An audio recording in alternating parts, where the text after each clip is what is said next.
We've got our mission, we've got our gear, and most importantly, we've got our crew. Let's go on an epic adventure in the Crew Mission Deep Sea, a cooperative trick-taking game for 3 to 5 players. Hi, I'm Andy at Board Game Barrister, and this play-along tutorial is designed for you to play along with your own copy of the game. But if you don't have the game, no problem. We'll go through all the rules on screen, so you can still learn the game and see how it plays. If you do have your own copy, feel free to grab your game box and follow along.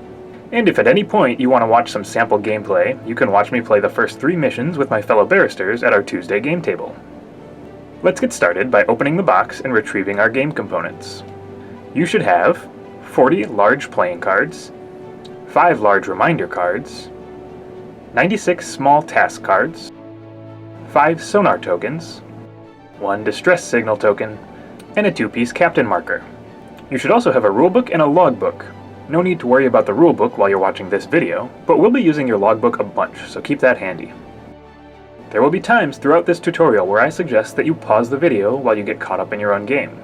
Let's take our first pause now while you get your box open and your pieces out on the table. Let's begin by going over the basics of what I mean when I refer to this game as a trick-taking game. The term trick refers to a round of play in which each player at the table will play exactly 1 card from their hand.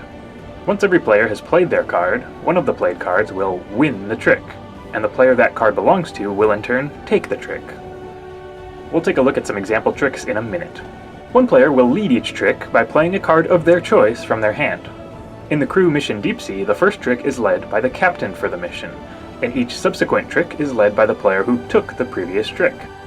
Once the leader has played a card, each other player, in clockwise order, must then play a card from their hand. If they have any cards of the same suit as the lead card, they must play one of those. This is called following suit. If they do not have any cards of the same suit, and thus cannot follow suit, they may play any card from their hand.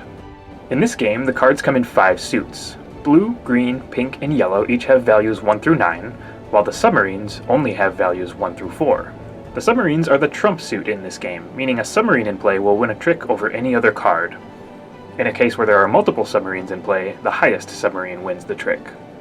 Any blue, green, pink, or yellow card played offsuit can never win the trick. Let's take a look at 4 example tricks and which card will win them. This trick is led by a yellow 8. The other players around the table follow suit by playing a yellow 6, and then a yellow 9.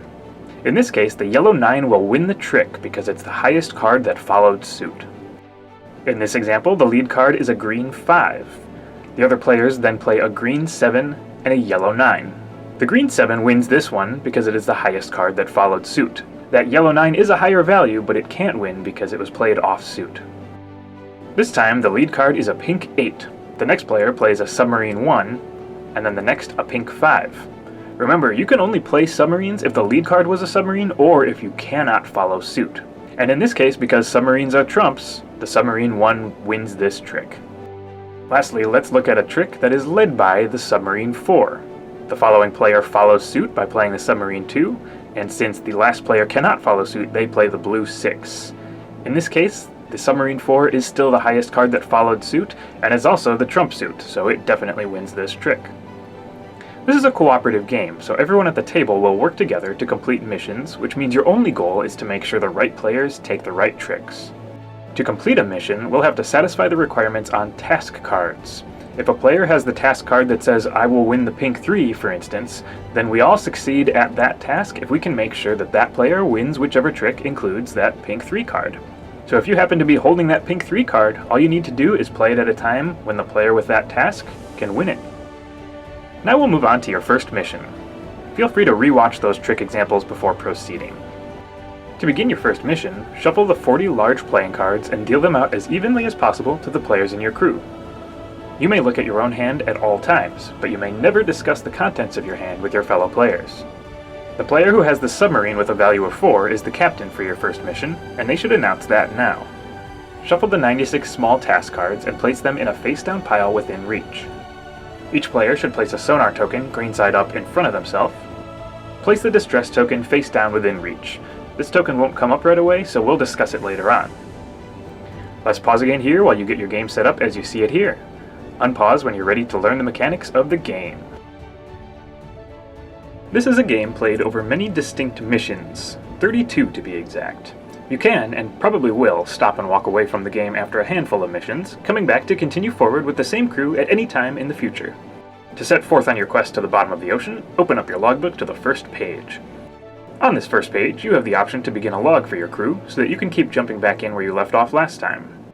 Each of the 6 blocks on this page is for a different crew, so you could play through all 32 missions in the game with 6 different crews all on this one page.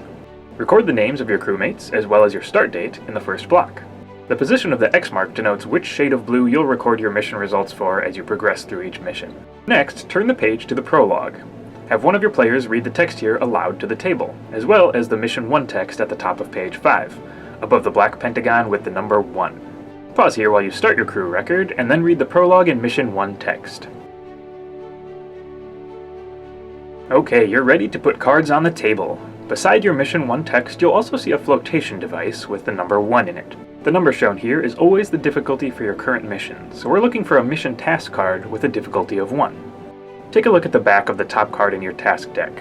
There you'll see 3 rows, one for 3-player missions, one for 4-player missions, and one for 5 players. Look at the row that applies to your number of players, and if the value shown is 1, place that card in the center of the table. If it's a value greater than 1, then discard cards until you find one with a value of 1 in that row. Flip over that task card. This is your crew's task for Mission 1. One player will be assigned this task, but it's up to the entire crew to make sure that its requirements are met when the mission is over. Now look at your hand of cards and consider that task.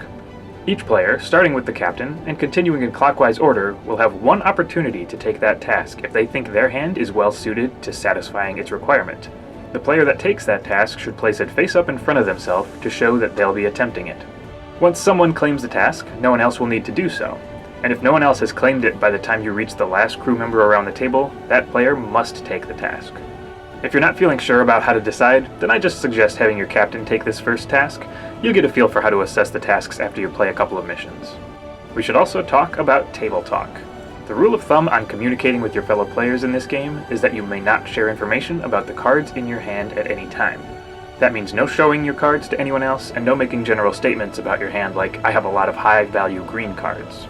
After you play your first couple tricks, we'll talk about the one way you can communicate about your cards using your Sonar token. For now, it's time to start playing tricks. Here's a little helper guide you can refer to as you get started. Keep in mind that you'll play every card in your hand by the time the mission is over. Let's check back again after the first 2 tricks.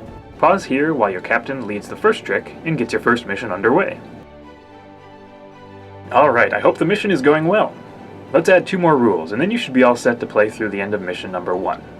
First, let's talk about the tricks that have already been won. Those cards must remain face down in front of the players who won them, but you are allowed to look at the cards won in the most recent trick, and only those cards, so remember which trick that was. And I promised you a communications upgrade. This is where your Sonar token comes into play. You can choose to use this tool anytime after the tasks have been distributed for your mission. It's completely optional, but it can provide great information to your fellow players, so keep an eye out for information about your hand that they might want to know. To communicate, place one card of your choice from your hand onto the table in front of you. Then place your Sonar token at the top, middle, or bottom of your card. Placing the token at the top communicates that this is your highest card in its suit. The middle means it is your only card in its suit, and the bottom means it is the lowest card in its suit. The card you communicate is still a part of your hand. You can add a reminder card to your hand to remind yourself to consider and play the communicated card in one of the tricks to come. You may not communicate more than once per mission, so after you play a communicated card, flip your Sonar token to its red side to signify that you've already used it this mission. There you go. Keep those previous tricks face down and help your crewmates out with your Sonar token. Keep playing until everyone's hand is empty, which means your mission has concluded. Pause here until that time comes. Okay, mission complete. Time to see if you were successful. Take a look at the task card in front of the player who claimed it. That player should look through all of the cards they won during the entire mission, then check to see if their winnings satisfy the task requirements. If they don't, you get to play mission number 1 again. But if they do, you are moving on to mission number 2. Record the number of attempts it took you to complete it in the mission 1 section of your logbook, in the box associated with your current crew. If you complete it on your first try, you'll write 1 in that space.